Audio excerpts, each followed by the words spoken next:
Mat ya. Ini yang perlu belajar banyak ini karena ya itu gengsi-gengsi dan bahwa kita orang tua ente anak itu kadang masih masih muncul sekali Masih karena ada itu ya. ya karena diturunkan dari orang tua kita dulu. Saya dulu kan Betul. nanya ke bapak saya itu kan nggak berani. Kalau nggak benar ditanya saya nggak akan nanya gitu loh. Kadang ya itu yang terkadang Sama-sama.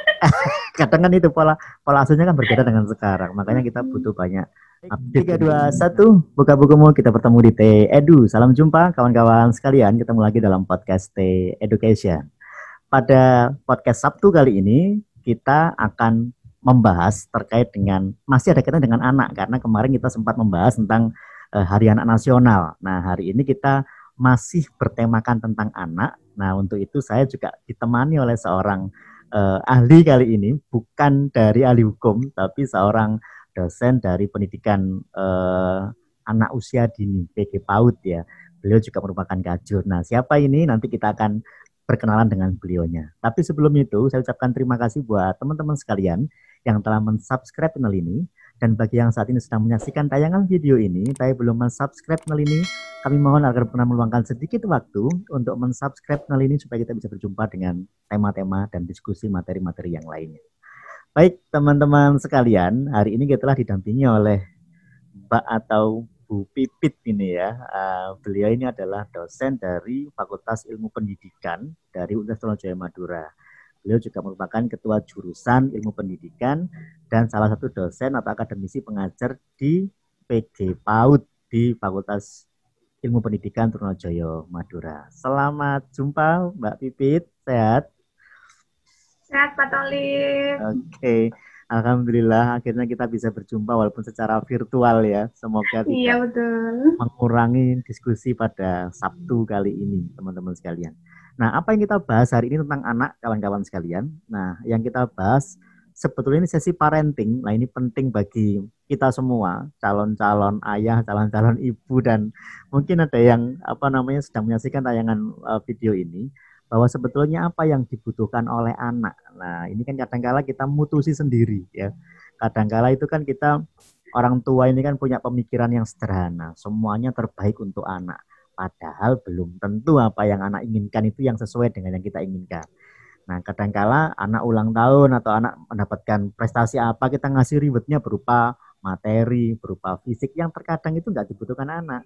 Nah, sebetulnya secara psikologis atau secara parenting, apa ini yang paling dibutuhkan oleh anak? Nah, untuk itu kita sudah didampingi oleh Mbak Pipit. Nah, kira-kira gimana Bu? Sebetulnya apa sih yang sangat dibutuhkan oleh anak itu pada era saat ini ya, bukan era kita dulu. Monggo, silakan. Oke, terima kasih Pak Tolib. Ini seru banget ini sebenarnya kalau bahas tentang ini sih sangat sederhana ya tema kita. Tapi dari tema hal yang sederhana ini semoga nantinya banyak memberikan sebuah manfaat ataupun perubahan ya, khususnya pada anak-anak kita ya. Karena kadang betul yang dikatakan Pak Tolib tadi gitu kan. Kadang-kadang kita terlalu memaksakan diri gitu, padahal bisa jadi loh ya, bisa jadi hal yang kita berikan itu tidak menjadi prioritas ataupun keinginan dari seorang anak gitu. Dan kalau kita lihat ada beberapa hal sebenarnya yang diinginkan oleh anak. Sebenarnya itu sangat sederhana sekali, sangat sederhana, tapi kadang kita melelaikan ya hal-hal yang Terlewat gitu ya, penting yang terlupa. benar terlewat, terlupa oleh anak-anak kita, orang tua ya, para orang tua seperti itu. Mungkin kita coba untuk mulai yang pertama yang sering sekali ini menjadi sesuatu yang sangat diinginkan oleh anak-anak. Apalagi di masa-masa saat seperti ini. Betul. Apa itu? Nah, apa itu? Yang pertama adalah berikan waktu tanpa distraksi apapun. Jadi sebenarnya waktu ini yang membutuhkan bukan hanya anak sebenarnya ya, kita juga butuh waktu ya. Tapi waktu ini adalah anak bisa memposisikan rasa cinta dan perhatian. Jadi dia bisa lihat kalau orang tua menyempatkan waktu untuk mereka, itu sudah tumbuh rasa cinta dan perhatian. Cukup sederhana ya sebenarnya ya. Sangat jadi sederhana sebenarnya menemani anak-anak. gitu dah, menemani betul waktu. sekali. Kan bagi kita itu sederhana ya. Sederhana sebenarnya, tapi kita lupa gitu. Nah, Sibuk hal-hal dengan yang urusan seperti masing-masing gitu kadang-kadang ya. betul, iya betul sekali. Padahal kalau kita melihat, oh ternyata hanya waktu aja, nah, hanya waktu tapi apakah kita sempat tuh gitu. Dan anak saat kita didampingi itu dia sudah melihat, oh ternyata ayah, ibu saya perhatian sama saya dan itu cinta dengan saya. Nah pemaknaannya sangat sangat Dalam simpel ya, gitu, sangat oke. sangat simpel, dalam, dan ya itu sudah membuat anak-anak kita itu bahagia dan keinginannya udah satu terwujud seperti itu. Nah, kalau kita berbicara waktu itu tadi. Terus yang kedua, berikan contoh. Nah, kita sering sekali nih, tanpa kita sadari, kita sering sekali memberikan sebuah larangan-larangan. Wah, atau bahkan dengan bentuk sebuah teriakan-teriakan. Nah, sebenarnya itu nggak penting ya. Itu nggak penting ya. Sebenarnya nggak penting. Berikan contoh saja. Anak kita itu butuh modeling saja. Nah, butuh modeling. Itu yang sebenarnya yang diinginkan. Kalau kita mau pengen merubah sebuah sikap atau perilaku anak, nggak perlu ngotot Bapak Ibu gitu kan. Kita nggak perlu sampai melarang A, B, C, D dengan apalagi dengan teriakan-teriakan. Nggak perlu gitu. Kita berikan contoh saja. Anak itu akan melihat karena dia observer terbaik gitu kan. Nah itu yang diinginkan oleh anak. Jadi tidak perlulah dengan omelan-omelan, tapi contoh aja. Contoh ya. Oke, ini contoh ini kebetulan ada pengalaman pribadi nih Bu. Jadi saya tinggal di Surabaya ya. Tahu sendiri dengan Surabaya seperti apa. Nah, saya pernah dipanggil sama gurunya anak saya yang kecil itu. Dilapori. Anak saya yang kecil itu suka misuan. Oh, bahasanya kotor gitu ya. Pas ditanya sama gurunya, adik kok suka misuan? Siapa yang ngajari? Katanya diajari sama ayah. Aku gitu loh. Masa bapaknya ngajarin misuan anak? Loh, saya nggak pernah ngajari Bu. Serius saya nggak pernah ngajari. Terus ditanya lagi lah, terus ngelihat ayahnya misu di mana? Kalau lagi nyetir itu ayah suka misu kalau ada orang yang mau motong-motong gitu. Nah itu tanpa sadar ya, yang nyetir itu nyeletuk ngomong gitu. Nah anak saya merekam, oh berarti nggak apa-apa kalau saya misu karena ayah saya juga misuan kok. Berarti kan ya nggak apa-apa. Mungkin itu yang dimaksud dengan contoh ya. Kita sering melarang tapi kita sendiri melakukan hal itu. Nah, oke. Betul sekali. Jadi penting ya evaluasi diri ya. Evaluasi diri. Satu waktu, dua contoh. Apalagi Bu yang diinginkan anak sebetulnya. Terus yang ketiga adalah jangan dibandingkan. Nah, sering ya kita tanpa lose control gitu kan kita sering membandingkan. Karena sebenarnya anak kita itu punya karakter sendiri gitu kan. Setiap manusia punya karakter unik. Justru tugas kita sebagai orang tua adalah membantu dia menemukan karakternya itu, bukan malah dia harus kasih contoh-contoh sama yang anaknya ini, kakaknya dulu. Nah, gitu ya, oke. Justru dia nanti akan tidak menjadi pribadi sendiri gitu lah. Dia akan mencoba untuk menjadi pribadi orang lain. Nah, itu tanpa disadari sering ya Pak, kita kayak sangat gitu ya. Sangat sering sekali. Bahkan kita kan juga korban kayak gitu Bu. Dulu kita seperti ini kan gara-gara anaknya Pak Denny ini udah gini, kamu gimana? Gitu ya. Itu pola asuh orang-orang tua kita dulu ya, jangan ditiru. Nah, oke, betul kan Pak. Jadi sepele sebenarnya kan sepele sekali ya, tapi itu luar biasa kalau kita perhatikan, anak merasa sangat-sangat dihargai di sana. Jadi jangan dibandingkan karena dia punya karakter unik gitu.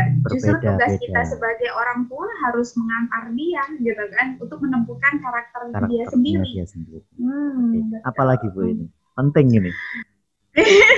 Terus yang keempat, berikan kalimat-kalimat positif. Kalau tadi Pak Tolib tanpa disengaja ya, tadi ya, mengeluarkan kalimat-kalimat negatif tadi ya, berikan kalimat-kalimat positif di sini.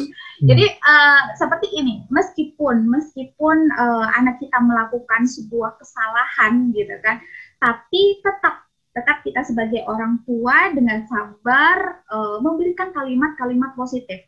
Dan tolong sekali lagi di sini menghindari jangan sampai saat kita menyeletuk gitu kan sesuatu di depan orang banyak. Itu sangat-sangat riskan buat sisi psikologis perkembangan psikologisnya anak ya. Betul sekali. Jadi dimarahi di depan orang lain gitu ya. Betul Pak. Jadi kita berikan kalimat-kalimat yang positif. Nah, Jadi hal-hal yang kata-kata yang sebenarnya itu berkonotasi negatif seperti misalnya nih kita tahu bahwa anak kita kalau orang masyarakat menilai itu nakal gitu kan. Gitu ya. Tapi jangan gunakan kata nakal. Wah, adek aktif sekali ya. Tapi kalau aktifnya ini bisa diganti dengan main sepak bola kayaknya lebih asik gitu. Nah, hal-hal yang sebenarnya lebih kita mengarahkan. Memang sulit ya Pak Tolib ini orang tua pasti sudah membayangkan ini. Wah, kayak ini sudah akan mencoba juga, tapi membayangkan dulu ini. Wah, ini ya, kira-kira dimulainya mulai seperti apa ini kira-kira nanti. Oke. Ada lagi Bu yang lainnya? Ya. Terus ada lagi Pak, seperti anak itu kan masih proses belajar ya. Jadi sebenarnya wajar kalau dia salah, rasa ingin tahunya banyak, bersalah juga. Ya wajar bagi kita, belajar itu adalah proses belajar. Jadi kalau dia bertanya-tanya, ingin tahu macam hal, kita tugasnya adalah memfasilitasi. Mencari jawaban. Betul. Bukan malah kita yang menahan gitu kan. Jangan berisik. Tanya terus. Ya benar. Ini juga saja. Kejadian. Wah, kejadian semua ini ya. Nah, hal-hal itu tuh ternyata akan berdampak pada anak nantinya dia merasa bahwa setiap bertanya itu salah. Nah, suatu dia besar nanti saat bertanya itu adalah salah gitu kan. Jadi dia lebih baik diam lah gitu kan. Padahal diam itu ibadah, tapi bukan berarti seperti ini ya. Udah salah semua ini yang saya lakukan hari ini berarti. Oke. Gitu ya. Waduh. Contoh paling simpel ini Bu ya. Tak potong sebentar.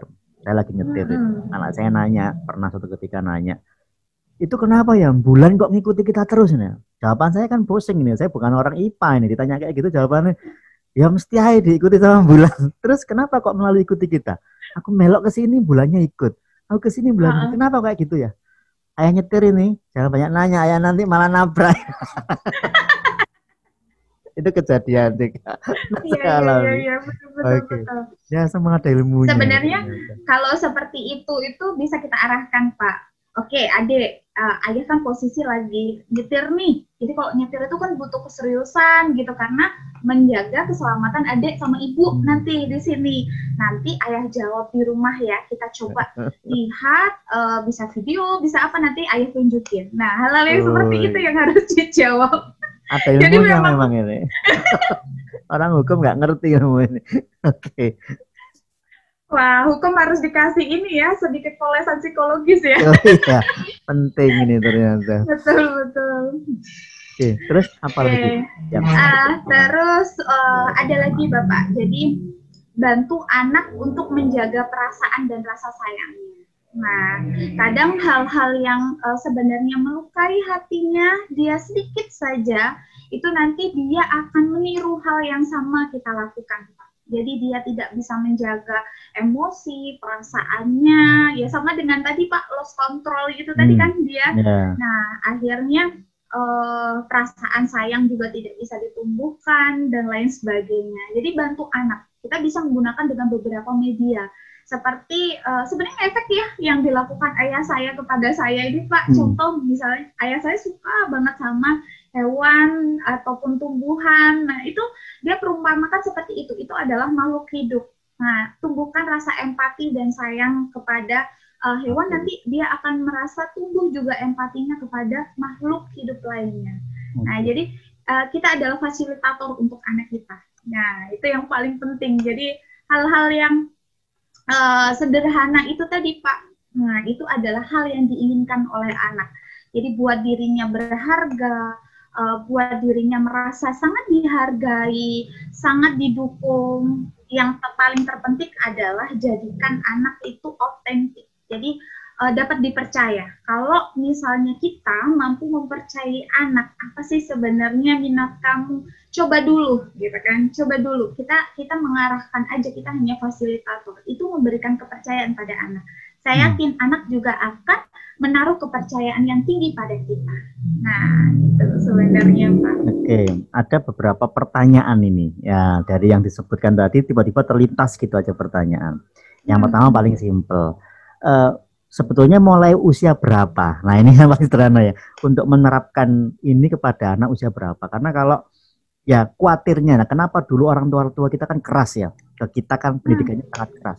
Ini kalau dibiarkan nanti gedenya malah ngelunjak ini. Nah kadang ada pemikiran kayak gitu tuh ke orang-orang tua kita, akhirnya kan terbawa oleh saya ketika saya mendidik anak-anak saya, sehingga kecil sudah, anak kecil ya, anak saya kecil itu melakukan kesalahan, kita sudah represif bentuknya. Jangan gitu, nanti kamu gedenya akan ya terbawa sampai dewasa. Nah sebetulnya ada nggak batasan usia secara psikologis memulai untuk mendidik anak itu? Ya, kayak gitu. Ini mungkin pertanyaan yang sering juga ya diajukan oleh para orang tua, mulai kapan sih sebenarnya kita harus mendidik, membimbing ataupun mengasuh ini ya, merawatnya.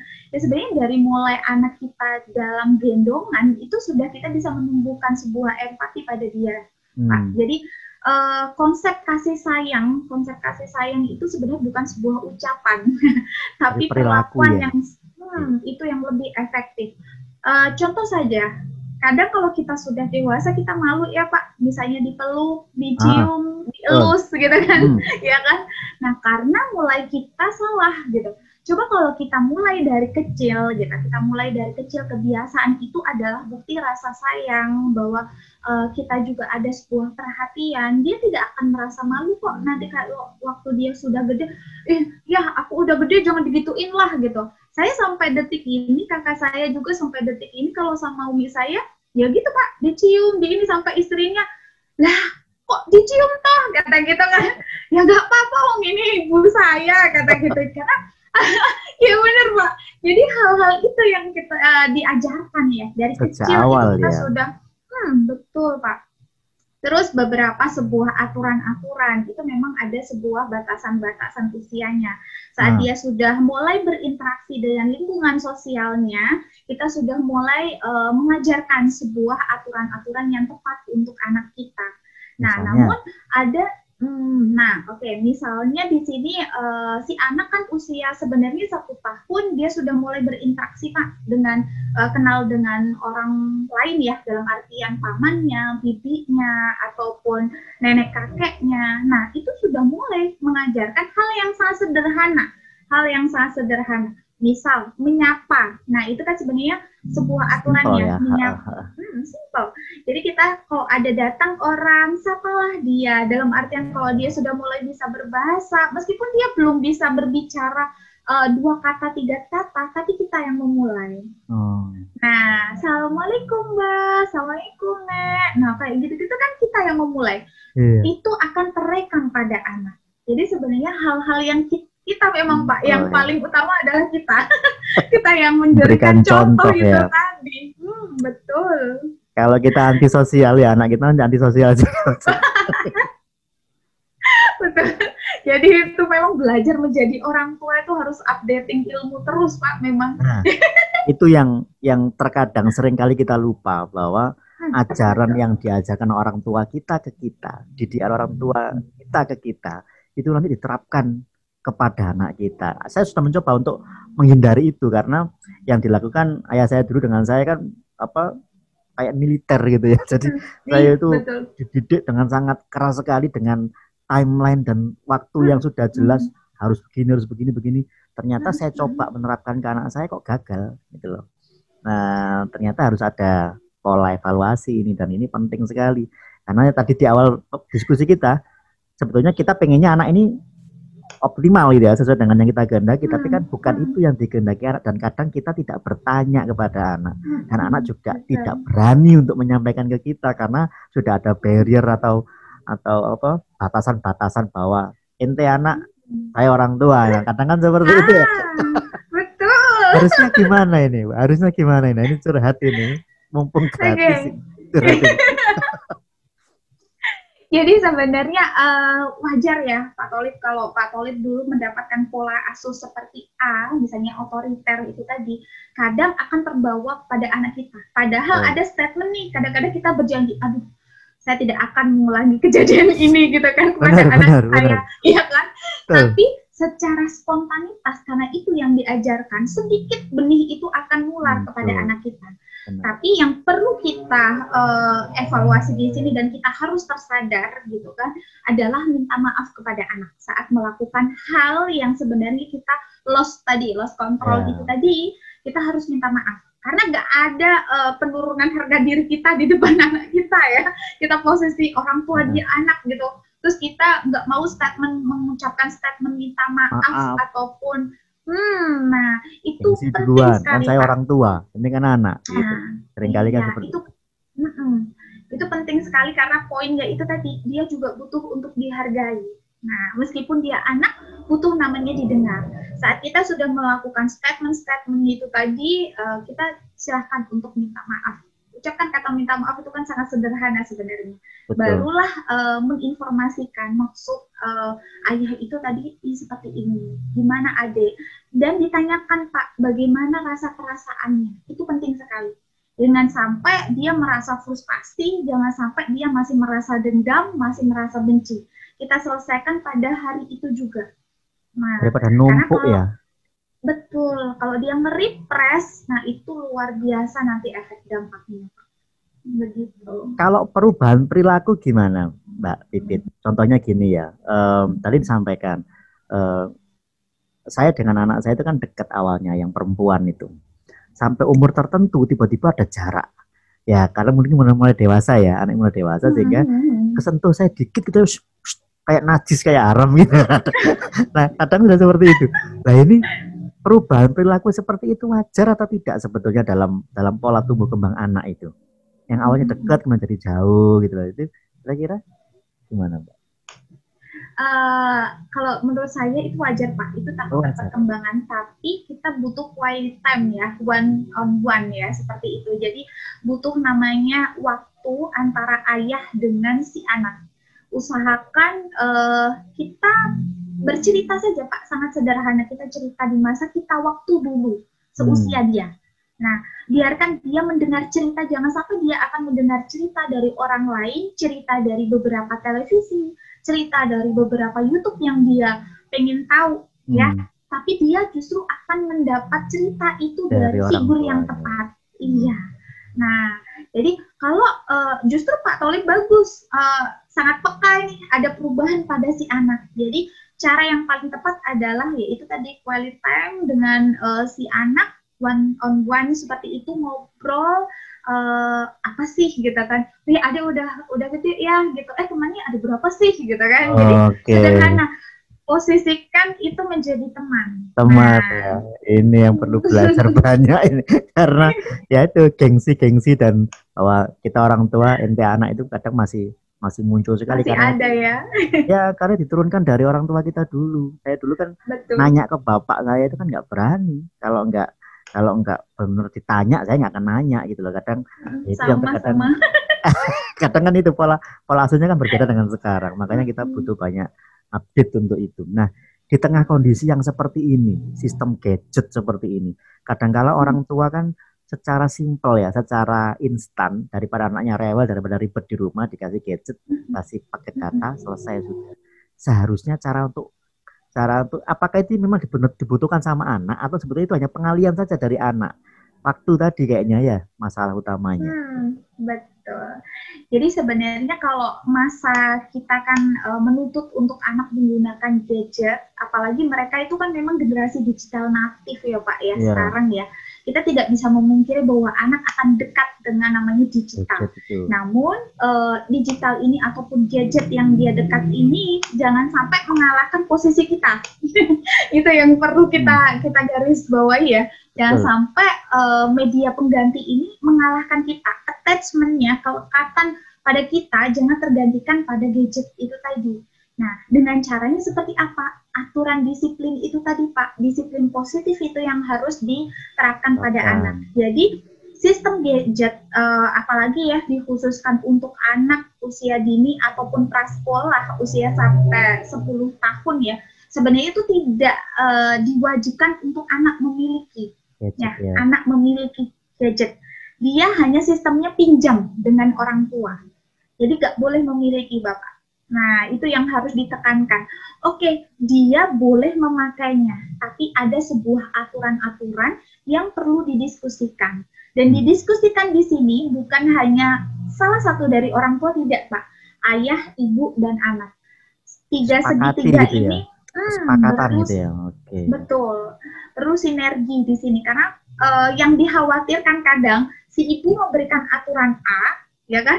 Ayah tidak mengetahui, ayah tidak mengetahui, anak mengetahui, jadinya nanti si ayah melakukan kesalahan di sana memperbolehkan. Nah, itu juga akan menjadi fatal di situ. Anak menjadi labil, oh aku ikutin gaya ayah aja, aku pada momen tertentu dia, aku ikutin gayanya ibu aja. Nah, kayak gitu akhirnya.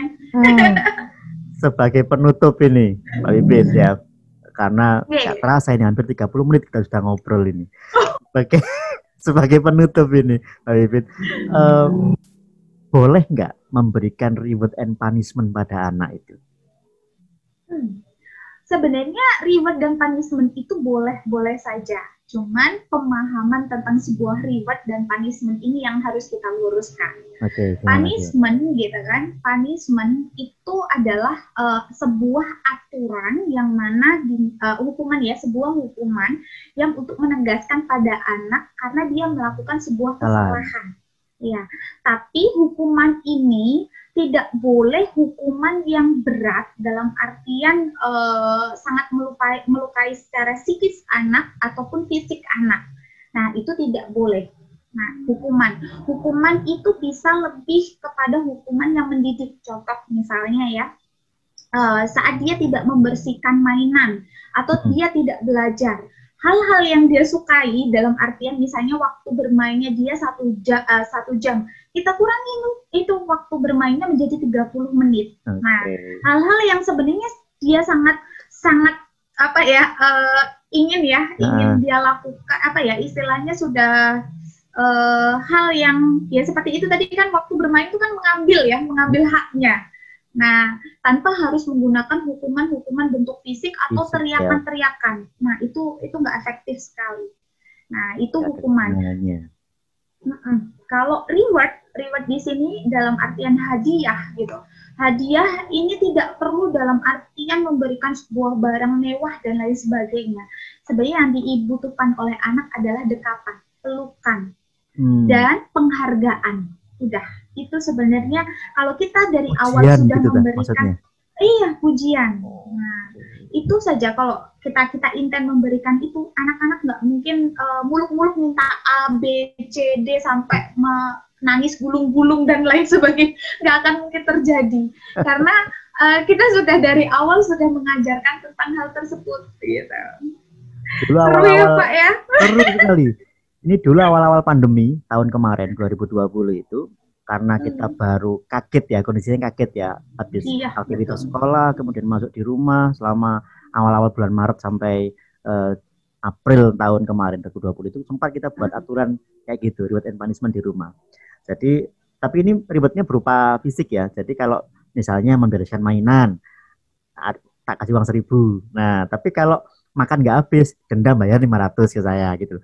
Nah, sempat itu berlaku, tapi hanya sebulan karena misalnya buang sampah. Nah, itu ribetnya 500 perak itu. Akhirnya dia makan ngasih tahu ya, tak buang sampahnya, enggak 500. Makan lagi, tak buang sampahnya. Nah, saya yang bangkrut dalam waktu sebulan. Dia sudah mikir, saya kalau bangun tidur nggak bereskan tempat tidur kena denda 1.000. Nah, bangun tidur harus dibereskan. Tapi efektif ya, akibatnya dia kan jadi hitung-hitungan. Nah, jadinya mental dagang nih. Transaksional sama orang tuanya. Akhirnya sebulan saya hentikan. Atau udah nggak berlaku lagi kan udah bangkrut. Nah, ini akhirnya kemarin ya kok dihilangkan, padahal kan sempat ada perubahan perilaku memang, tapi ya karena pikir-pikir kok kayaknya mereka jadi duit ya orientasinya. Nah, kalau kayak gitu sebetulnya dibolehkan nggak sih, Mbak Wit? Sebenarnya diperbolehkan, asal ada tambahan, Pak. Jadi misalnya dibuat untuk menabung, tapi dalam durasi perubahan perilakunya ayah lihat dalam 1 bulan. Kalau 1 bulan masih masih melakukan sebuah ini, ya itu sudah bentukan dari adik, dan ini prestasi yang dicapai, langsung pada prestasi yang dicapai saja Pak, biar dia tidak minta uang itu tadi terus gitu. Prestasi yang dicapai dan rubah perilaku untuk yang lainnya. Jadi kalau itu kan sudah biar menetap pada dia. Iya. Kan kemarin sudah dapat prestasi dari ayah, harusnya itu tetap dilakukan.